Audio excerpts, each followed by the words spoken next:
ఈ వీడియోలో రాముడు చెట్టుచాటు నుండి ఎందుకు వాలి మీద బాణం వేశాడు? అది తప్ప కాదా? దానికి సమాధానం వాల్మీకి రామాయణంలోనే ఉంది. అదేంటో తెలుసుకుందాం. వీడియో చివరి వరకు చూడండి.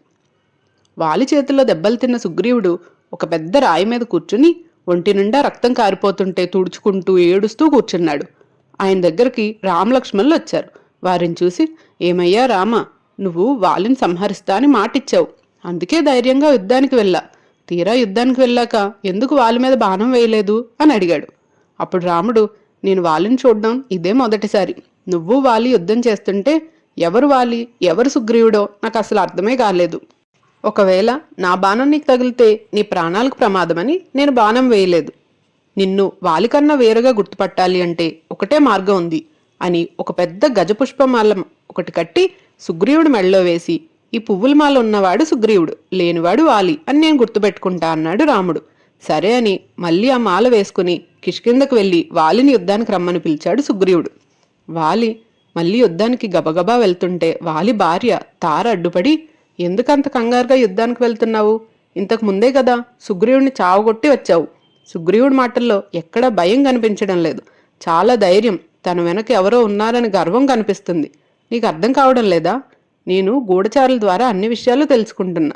సుగ్రీవుడు దశరథ మహారాజు కొడుకులైన రామలక్ష్మణులతో స్నేహం చేస్తున్నాడంట. ఆ రాముడు చాలా పరాక్రమవంతుడు. అయినా సుగ్రీవుడు నీ తమ్ముడు, చక్కగా పిలిచి యవ్వరాజ్య పట్టాభిషేకం చెయ్యి, తన భార్యను తనకిచ్చేయి. సుగ్రీవుడిని పక్కనుంటే నీ బలం పెరుగుతుంది. మీ మధ్య మూడో మనిషి వచ్చే అవసరం లేదు అని చెప్పింది తార. కాని తార మాట ఏదీ లెక్క పెట్టకుండా సుగ్రీవుడితో యుద్ధం మొదలుపెట్టాడు. ఆ యుద్ధంలో వాలి శక్తి పెరుగుతుంది, సుగ్రీవుడి శక్తి క్షీణిస్తుంది అని గమనించిన రాముడు ఒక బాణం సంధించాడు. ఆ బాణం పెద్ద శబ్దం చేస్తూ వస్తుంటే ఆ శబ్దానికి మృగాలన్నీ దిక్కులు పట్టి పారిపోయాయి. వాలి ఆ శబ్దం ఎక్కడి నుండి వస్తుంది అని తిరిగి చూసేలోపే వాలి గుండెల్లో దిగిపోయింది ఆ బాణం. వెంటనే వాలి కింద పడిపోయాడు. రామలక్ష్మణులు వాలి ముందుకొచ్చి నుంచున్నారు. వెంటనే వాలి, రామ, నువ్వు ధర్మాత్ముడివి అని విన్నాను. మరి నేను నీతో యుద్ధం చేయడం లేదు. నీకు నాకు ఏమీ విరోధం కూడా లేదు. మరి చెట్టు చాటు నుండి నా మీద బాణం వేయడానికి సిగ్గులేదా? నువ్వు చేసింది తప్పు కదా. రామా, నువ్వు నీ భార్యను తీసుకుని వెళ్ళిన రావణుణ్ణి వెతుక్కుంటున్నావంట కదా. ఆ రావణుడు నా కింకరుడు. నువ్వు నాతో స్నేహం చేస్తే ఆ రావణుణ్ణి పశువుని ఈడ్చినట్టు ఈడ్చుకొచ్చి నీ పాదాల మీద పడేసేవాణ్ణి. అలాంటిది నాతో కాకుండా బలహీనుడైన ఈ సుగ్రీవుడితో ఎందుకు స్నేహం చేసి నన్ను చంపాలనుకున్నావు? ఇది కిరాయి హత్య కాదా అని రాముణ్ణి ప్రశ్నించాడు వాలి.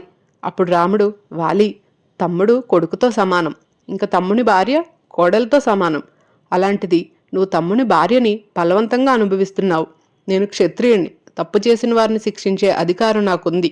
అందుకే నువ్వు చేసిన తప్పుకి శిక్ష విధించాను. ఇంకా చెట్టుచాటు నుండి ఎందుకు కొట్టానంటే, నేను మనిషిని, నువ్వు వానరుడివి అంటే జంతువువి. జంతువుని మనిషి వేటాడడం ధర్మమే. అలా వేటాడుతున్నప్పుడు మనిషి చెట్టుచాటు నుండి కొట్టొచ్చు, వలవేసి పట్టుకోవచ్చు.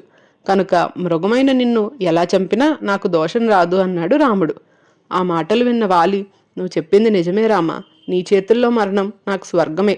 కానీ నా బెంగంతా నా కొడుకు అంగదుడు భవిష్యత్తు ఏమవుతుందా అని బెంగగా ఉంది అన్నాడు.